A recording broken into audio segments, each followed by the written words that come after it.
Strange to see small. Nobody here. Are you doing an introduction, or are we just starting? We've already done the ground rules, so you can get started. Okay. We ready? All right. Before we begin, I'd like to pause for a moment to reflect on the over 14,000 Americans we've lost to this virus over the past several weeks. They and their loved ones are in our thoughts and prayers. This is a tough time for our nation, but with the incredible work of our medical professionals, we shall overcome this challenge, just as we've overcome all others we've faced throughout history. To those who wish us harm, make no mistake, even with the challenges that this disease has brought to our shores, the Department of Defense stands ready to meet any threat and defend our nation. Over the last 4 years, we have rebuilt our military from the negative effects of sequestration. We have more people, more advanced equipment, more munitions, and are better trained. If our adversaries think this is our moment of weakness, they are dangerously wrong.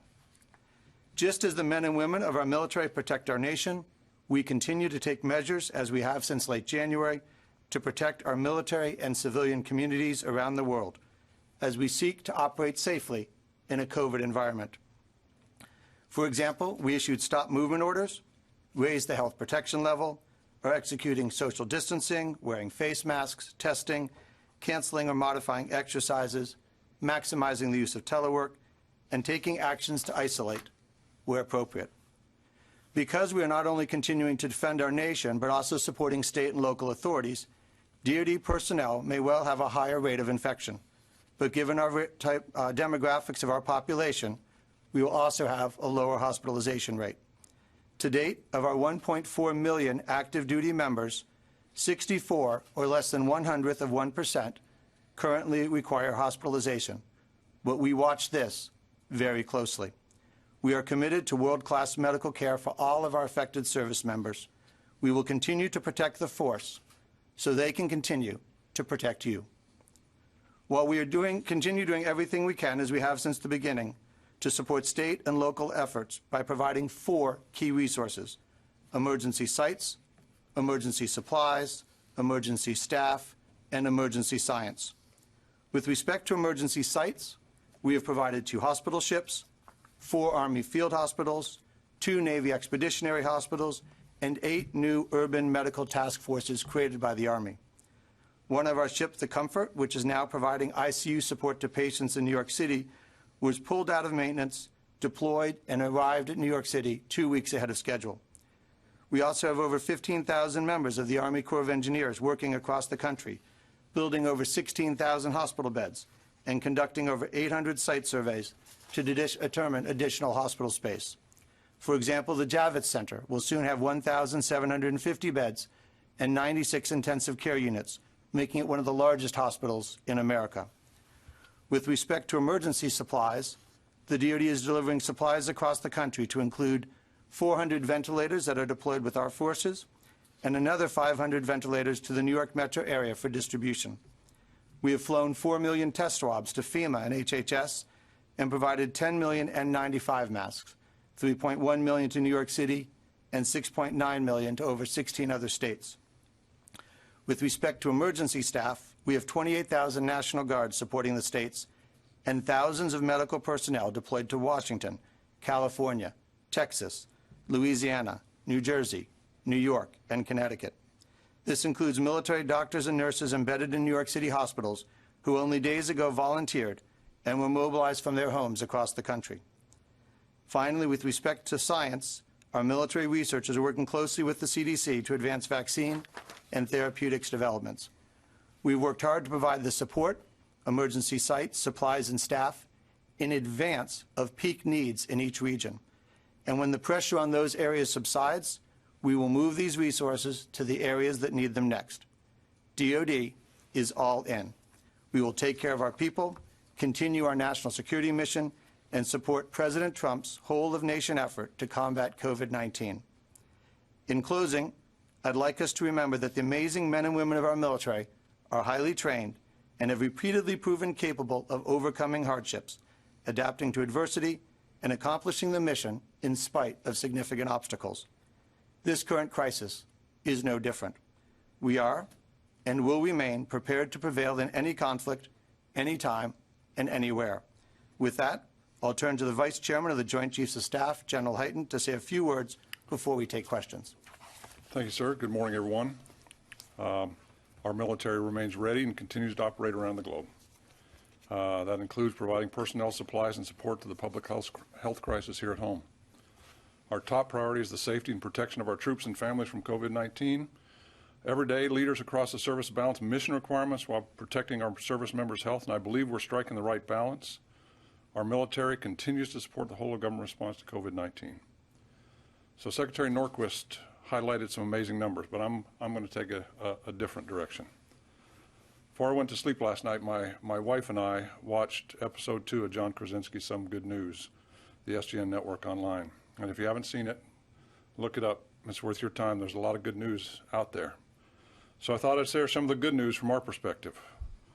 I'd really like to highlight some of the stories of our people, because we have almost 50,000 deployed right now on this mission, and over 30,000 are from the Guard and Reserve. So, a guy named Colonel Hans Otto from the 45th Airlift Wing in Ohio put together a group of 7 volunteers. He's a reservist. They called themselves the COVID Commandos.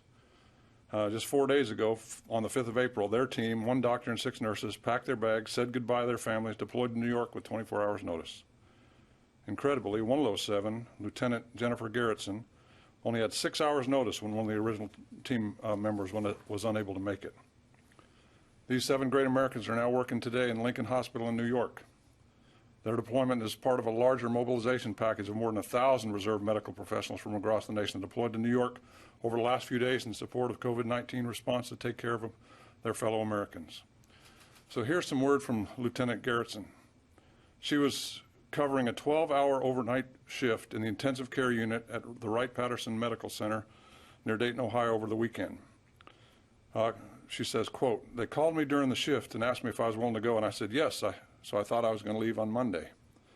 She finished her shift at 6 a.m. on Sunday, went home to her family. 3 hours later, she got another call, and so she says, "When I hung up the phone, I just looked over at my husband. I told him, they want me to leave today."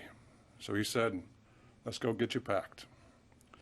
And she was on a plane that afternoon on the way to New York. And the next day, she's going to work in the New York City hospitals. And there's been thousands of stories like that since the President mobilized the reserve on the 27th of March. Think about it, the 27th of March is not that long ago. And now we have thousands of reservists, medical professionals deployed all over the country, but in New York in particular, from their normal life at home to the middle of New York in hours or days, right to work, leaving their families, leaving their homes, running towards the trouble. They're moving fast to help their fellow citizens in a time of crisis. They're helping to support the heroic doctors and nurses already there who are tired, who've been fighting that disease for the last few weeks, and they need support. That's what they're there for. And it's just a few examples of the sacrifice that citizen airmen, citizen soldiers are making from all units in order to fight and improve the lives of Americans. The U.S. military and the American people are incredibly resilient and thrive under adversity. And I want to assure you that the impact of COVID-19 is felt across every component, every service member, every element of our nation, but we'll continue to confront the pandemic head on, and we'll be even stronger after this is over. So I want to close by crediting all our servicemen and women, the 50,000 in harm's way right now, especially those reservists and guardsmen who are running to the sound of trouble with almost no notice. I want to recognize each and every one of these great people who are in the fight, because a nation's strength comes from its people. Those who have had the privilege to wear the uniform for our country are sworn to support and defend the Constitution, the nation, its people. We've done it for over 250 years in times of war, in times of crisis, in times of emergency, and we're going to do it again in the face of this pandemic. So when we work with FEMA and the other interagency partners, we're going to prevail in the end. So with that, we're happy to take your questions. Thank you. We'll actually start on the phone lines. Bob Burns, AP. Good morning. Thank you. I'd like to ask each of you a question related to the Theodore Roosevelt situation. General Hyten, do you believe there's reason to think that this TR experience of a COVID virus outbreak while at sea is likely to be repeated on other deployed ships? Or to put it another way, do you think this is a one-off, or is it a harbinger of trouble to come? And if I may ask a question also of Secretary Norquist, the Pentagon's line thus far in the COVID period of the past month or two has been that it has had no significant operational impact. But clearly it now has by sidelining the TR, which has more than 400 of its crew members now infected. Are you and Secretary Esper rethinking your prognosis on the likely operational impact on the military as a whole in coming weeks? Thank you. So thanks, Bob. So from my perspective, I think it's not a good idea to think that the Teddy Roosevelt is a one-of-a-kind issue. We have too many ships at sea. We have too many deployed capabilities. There's 5,000 sailors on a nuclear-powered aircraft carrier. To think that it will never happen again is not a good way to plan. What we have to do is we have to figure out how to plan for operations in these kind of COVID environments. And so when you look at the numbers off the Theodore Roosevelt, we've tested almost the whole crew now. We still have about 1,000 tests left to report out, but 3,170 of the crew tested negative. 416 have tested positive. 187 of those were symptomatic. 229 were asymptomatic. We still have 1,164 pending results, and we've now had one hospitalized and one in the ICU.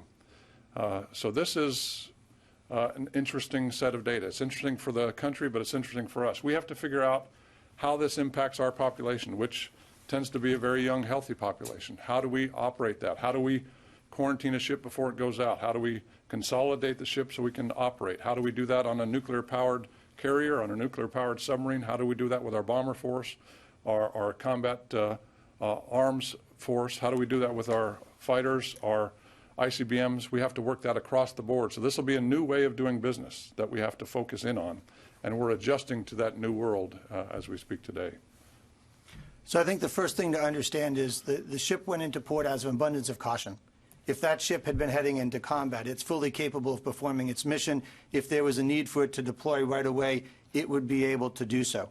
But what we're going to continue to need to do to maintain that level of readiness is, as the Vice Chairman talked about, we have put in place screening and other procedures to be able to protect submarines and others, and we're going to continue to evolve those as our information and knowledge of the disease and the way it spreads is understood. But so far, even in the case as dramatic as this one, if there was a conflict, that ship was capable of going into the fight. May I ask a quick follow-up? Good. Secretary Norquist, on your comments, sir, my question was intended to be a little more broadly whether you're looking at, now that you see what's happened aboard the Theodore Roosevelt, and given the precautions you've already been taking, I'm wondering whether you now see this as in any way sort of compelling you to change the way you look at the way ahead in the coming weeks for the force as a whole in terms of its operational status. You're going to need to change and adapt because even over the coming months, the virus isn't going to get away. We're going to have to be able to operate in a COVID environment, which means how do you train, how do you prepare, how do you deploy? And so as we look at that, there are going to be steps we take, and the services are working through them on, we reduced and canceled some exercises. We start to resume those. How do you do it in a way that you can conduct it safely and effectively? So there will need to be changes. We have adapted in the past. We will continue to adapt in this environment, but we will always make sure that we can provide the forces the nation needs in order to provide for its security. Ryan Brown. Thank you.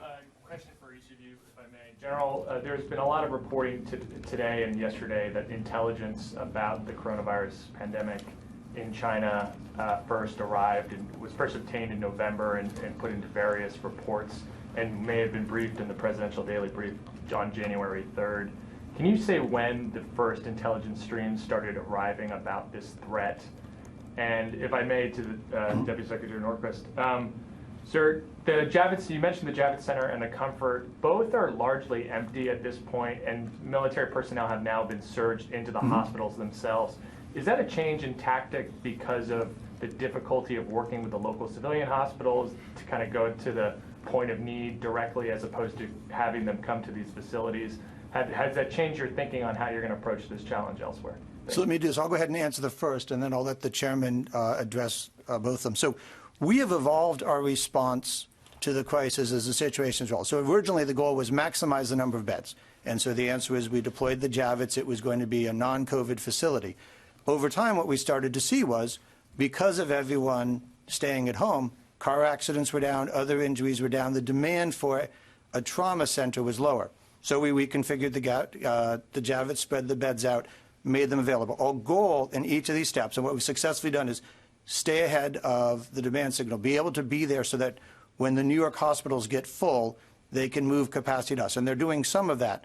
But what we're seeing is that inside New York City, many of the hospitals are still able to manage the workload. What they're suffering from is doctors getting sick or nurses or capacity. And so the request has been, hey, rather than trying to always move the patients to you, when we have gaps, can you move the doctors to us? And so this is under Northcom. They're the ones who lead this for us.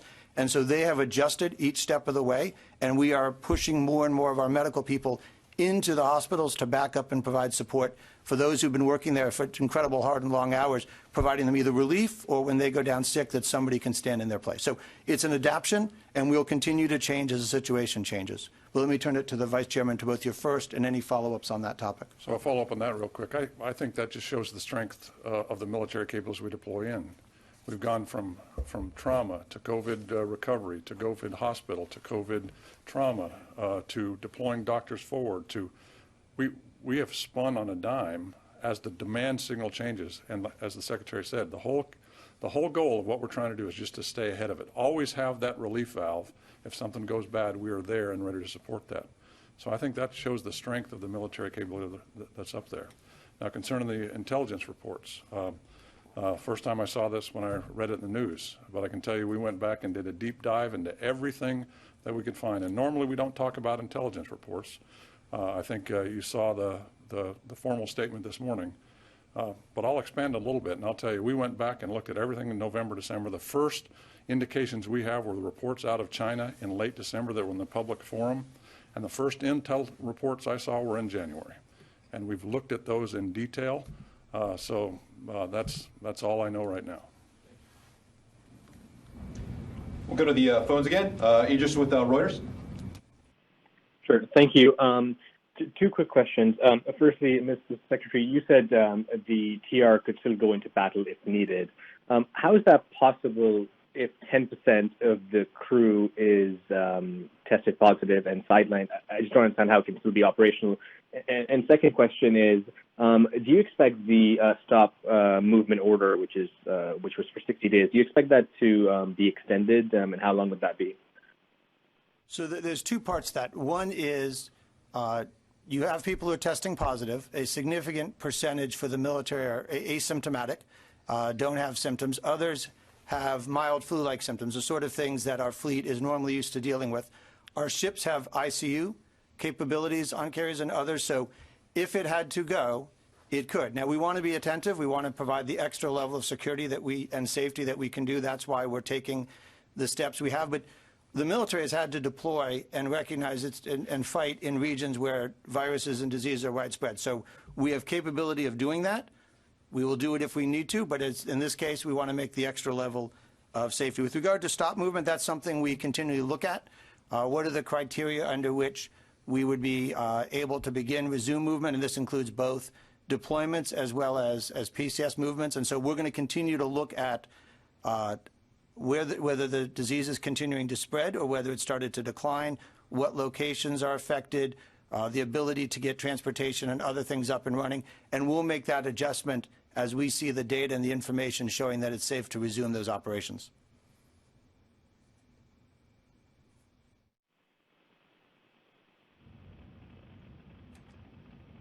Megan? Megan Myers, Military Times.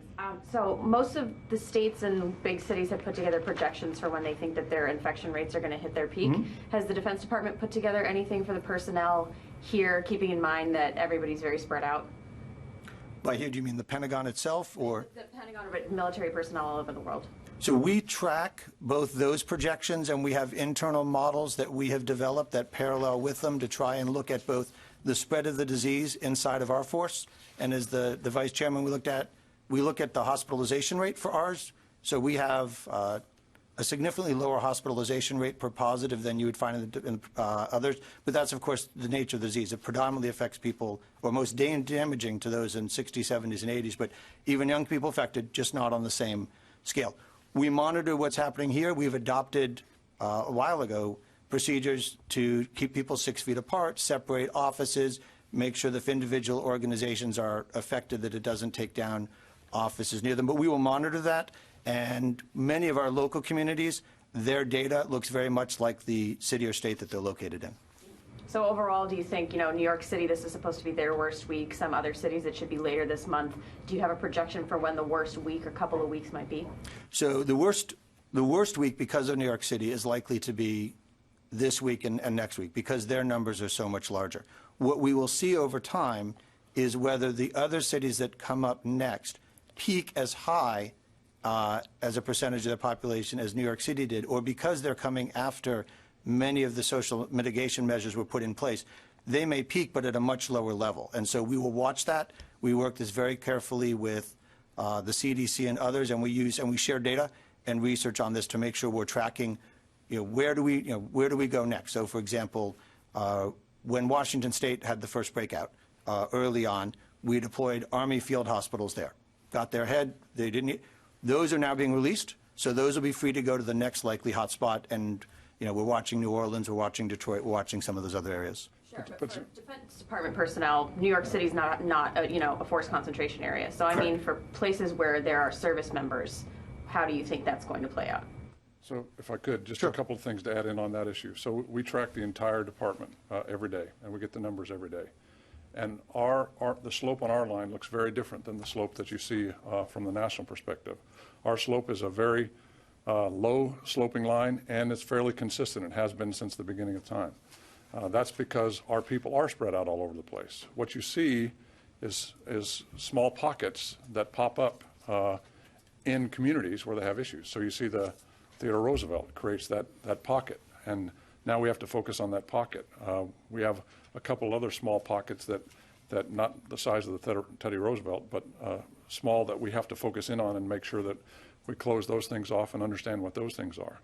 But as in aggregate, the slope is low and it's slow, and we want to make sure we keep it that way. So we have to watch it. So we watch it by state, by location, by aggregate. We watch our military members, our reservists, our dependents, our guardsmen, the whole 9 yards, every way you can look at it, so that we see anything that pops up, we can focus on that and make sure it doesn't expand across the force. Missy Ryan, Washington Post. Hi, thanks for doing this. I have a question for General Hyten. You said that the military would come out of this stronger than it had been, but at the same time, there obviously is a huge disruption to training and exercises, and to some effect on accessions and all of that. How is the military tracking or assessing what is likely to be the impact on readiness or the capability as the weeks turn into months here? How are you guys trying to understand what that is? And then the second part of my question would be, are you worried that the United States being a sort of decentralized state-by-state response with the potential for states to pull back on their distancing measures, are you worried that the nature of that response has the potential to prolong this crisis and in doing so impact DoD's ability to focus on its core mission? Thank you. So I'll start with the answer on readiness first. We watch the readiness of the force every day, and the readiness of the force in aggregate has not dropped as we've gone through this. That's something that we have to watch very, very closely. We want to make sure that now we have, again, these small pockets where we have issues. We have, the Theodore Roosevelt would have been coming off their port call in Guam and back out to sea now under the normal schedule. So there is a degradation there in the Pacific. So we have to watch that very closely. But in aggregate, our readiness numbers, because the numbers that we still have across the force are small, our readiness is still full up. The challenge that we face as we go into the future, because we've had to cut down the pipeline into basic training in order to make sure that the folks that go into basic training go into basic training in a safe, secure way. So each of the services working in a different way have constricted the pipeline of folks coming in. What that does is that we expect, thousands of people to come into the military every week. That every week it happens. Thousands of new people come into the military every week. That's now cut back. For a short period of time, that's not a big issue. If that continues long, then all of a sudden our numbers come down, and that will eventually impact readiness if it goes on month after month after month. But as we sit here right now, readiness is full up, ready to go. We have to watch that and make sure we have a lot of tools to make sure that we preserve our readiness, and we'll use them if we have to. But right now, we're actually in pretty good shape, given the nature of the crisis that we're in. Mr. Secretary, did you have any? No, I think that the comment you made about the different responses, so we've seen great support across the country from the governors. Everyone is taking this seriously and responding accordingly. FEMA Administrator Pete Gaynor has been leading that coordination effort with under FEMA, has been doing a fantastic job, and we fall in on this. So there is a coordination effort. We are part of it. We are in support of FEMA and HHS, and I think they have very good relationships with the states. And you've seen that with states receiving supplies, returning supplies. Everyone's got the data to see how the disease is moving, and when we learn about it, people are adjusting. So I am confident in our ability to work closely together to make sure we respond to this properly. And then the second part of your question, where you talked about the 50 states going different directions, I think you heard Dr. Birx talk about it last night at our press conference. It's actually pretty cool to see everybody just kind of go all in on social distancing, all in on masks, all in on all the things that we have to do, and you can see the country responding. Now, we have to continue to watch that. We have to make sure we understand where our force is, how our force is. Our force is part of local communities across this country. We have to watch that as it goes on, but it's pretty cool to see the country respond with pretty unanimous view of how we have to deal with this crisis as we go on right now. But we'll continue to watch that every day as we go forward. Courtney Hubie, NBC. Hi, thanks. Just one more on the TR. The sailor was found unresponsive in his or her isolation room or barracks room. Are you confident that they're getting, the people who are there and have tested positive and are in isolation are getting enough medical attention? Are they being checked on enough? Can you walk us through sort of how that's working? Are they in like a barracks on base, and how often are they checked on, those people who have tested positive, symptomatic or asymptomatic? So the Navy has a process in place. I'll do is I'll let the Vice Chairman walk you through the details of how they do that. So, from a broad perspective, the sailors that are off the ship, there's 2,700 sailors that are off the ship now. If you think about 2,700 people going on to an economic structure the size of Guam, that's a pretty significant impact. So those sailors are all over the island. They're in houses, they're in hotel rooms, they're in different places, and there are teams of medical professionals that check on those sailors twice a day. And that's the procedure that the Navy put in place to make sure we walk through that. That's the procedure that was followed. And sadly, this morning we had our first hospitalization of the one sailor. I guess deep down I was hoping that we would never get to the point. I was hoping that the numbers would be zero at the end of this, but that's just not going to be the case with coronavirus. There's always going to be the one or two that come in, even in our demographic. That happened for the first time this morning. So we're hoping that sailor recovers. We're praying for him and his family and his shipmates. But the Navy put together a good plan, especially given the challenges of putting 2,700 sailors into Guam. So even the ones who are symptomatic, who've tested positive and are symptomatic, they're checked on twice a day, and you feel like that's good enough to ensure that their health is maintained? One of the challenges is trying to watch the world from the Pentagon. The Pentagon is one of the worst places in the world to try to figure out exactly what's going on. So that's why the Navy is in charge of this. The Navy's running it. The sailors are not by themselves either. They have buddy systems that are watching for each other. It's not just waiting for the medical folks to come out every 12 hours. They got buddies that are around all the time. This particular one happened from night to morning, but there were buddies around, and the buddies found him. So it's not just a singular issue with waiting for a twice-a-day medical team. We just make sure the medics actually look at them twice a day. Mm-hmm. Laura Seligman, Politico. Hi, thanks for doing this. I was wondering if you could give us an update on the situation on the Nimitz aircraft carrier. Is there an outbreak right now, and how many crew members have displayed symptoms? So the Nimitz is getting ready to go to sea. When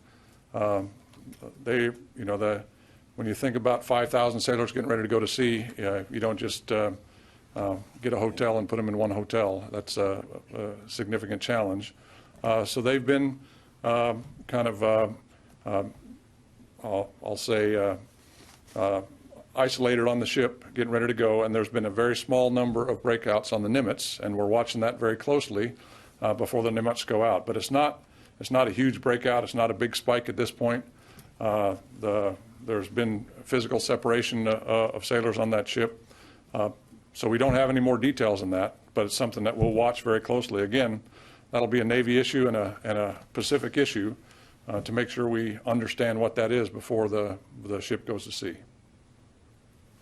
And if I could just follow up really quickly, can you say how you plan to mitigate the potential gap in force projection around the world, with now several carriers and other ships having COVID outbreaks to various extents?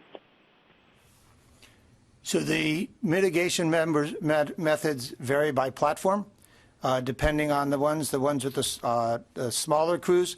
There's isolation before they deploy, so that you know before you put them underway.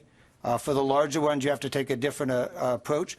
The ones that are more like Army units that are deployed overseas, they have ways of isolating within their organization. So it really varies. I mean, the number when you have 2 people in a missile tube, or a number who are going to get on a plane together, you have a different approach than if you have large numbers of people who are going to be on a single platform like a ship.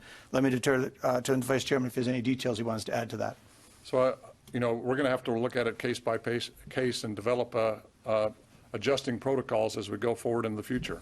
I think testing, as testing ramps up in this country and we get more point of care testing, I think that's going to be a key piece of the puzzle to ensure that our deployable capabilities are ready. But the one thing I'll tell you is that one carrier, as mighty as that carrier is and amazing as that carrier is, it's a small fraction of the combat power that the United States brings to a puzzle.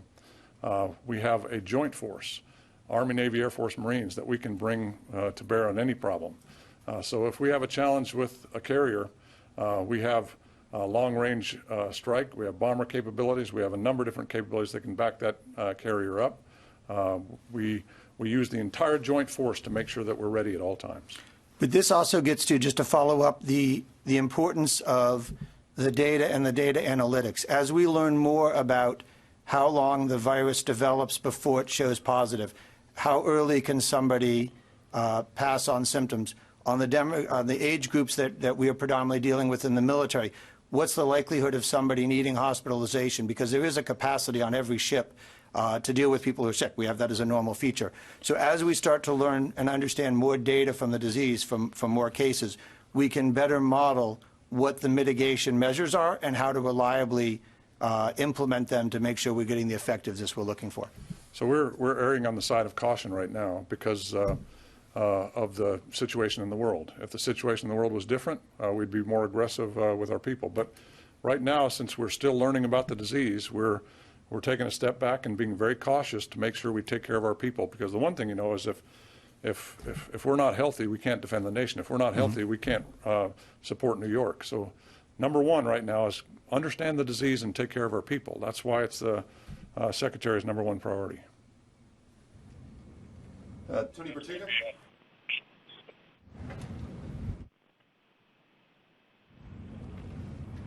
He's not there, okay. Tom Vandenbroek, USA Today.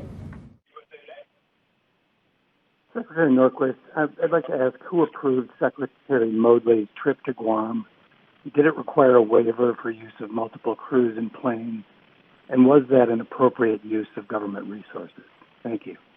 So as Secretary of the Navy, Tom Moodley would have the authority to travel as needed to see the mission. I think we want to be very careful about signaling to people that senior leaders shouldn't be getting out in the field and seeing what's going on. I think that it is very difficult if you are all the time in the Pentagon. So even with the challenges of the COVID virus, we are going to continue to look at ways to make sure that our leadership stays engaged and informed. And during the course of the year, senior leaders need to get out to the field and to understand what's going on and be able to work with the forces there. Vice Chairman, did you want to add on that? Well, I'll just emphasize what I said earlier.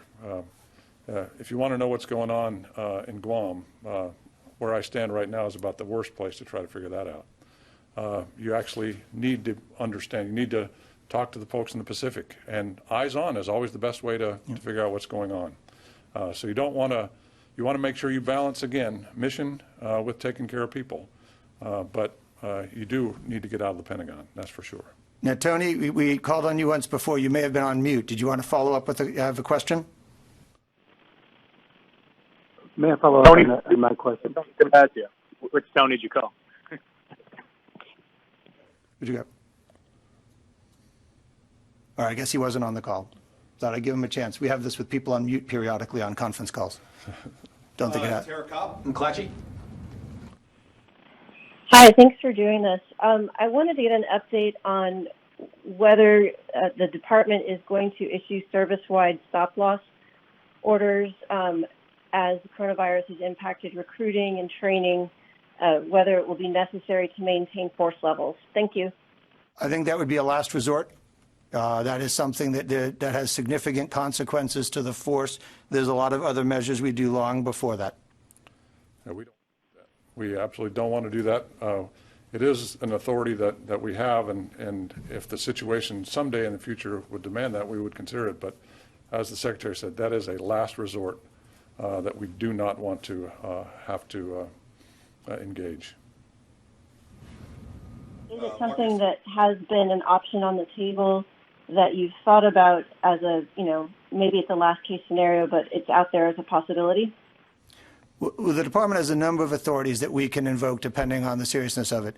The stop loss would be one of them, but it's not. It's, as we said, it's a last resort. We have a lot of other things we do first. Well, one of the cool things we're doing now is that we're just asking people to voluntarily extend.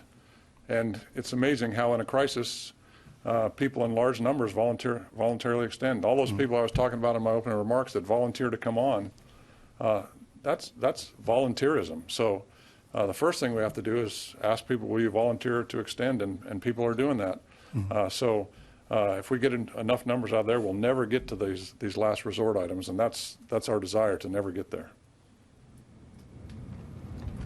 To the phones again. Marcus Weisberger, Defense One.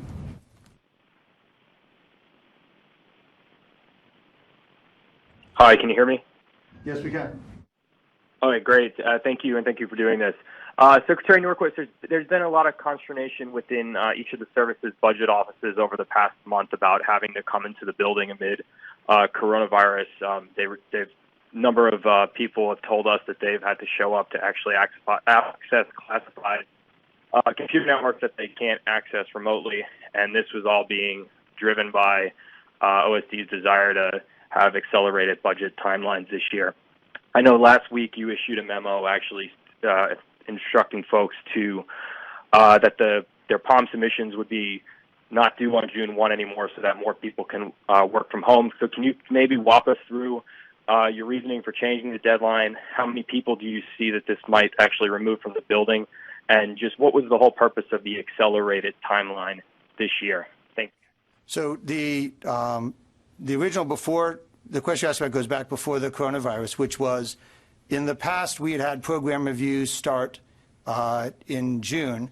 Over time we had moved them later and later in the year, which was resulting in the program review incurring on top of the budget review and the secretary and senior leaders not having enough time. So this year we had adopted the schedule to try and go back to what was the more traditional early approach.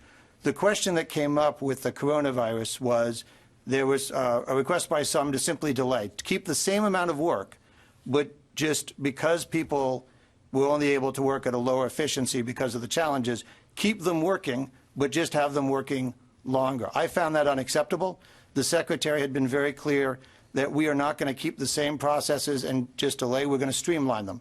So the point that I made when I was working with the services is we can't do the same thing and keep people here longer over a period of time. We have to get rid of the steps. And so in this case, there's, as you talk about, people have to log in to get to a classified database. All of that is a data that's normally submitted in June, redone, and then resubmitted in the fall. My point of view is we're going to streamline this. We're going to take out that data submission.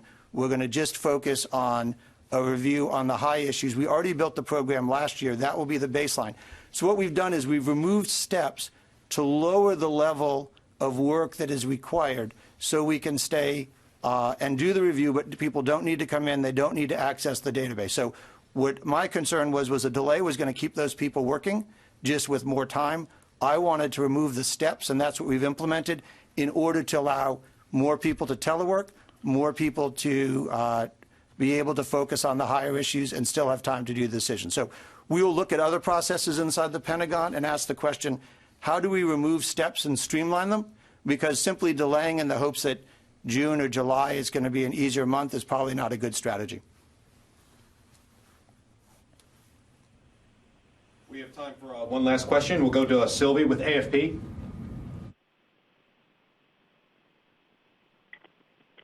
Hello, do you hear me? Okay. Do you hear me? Yeah.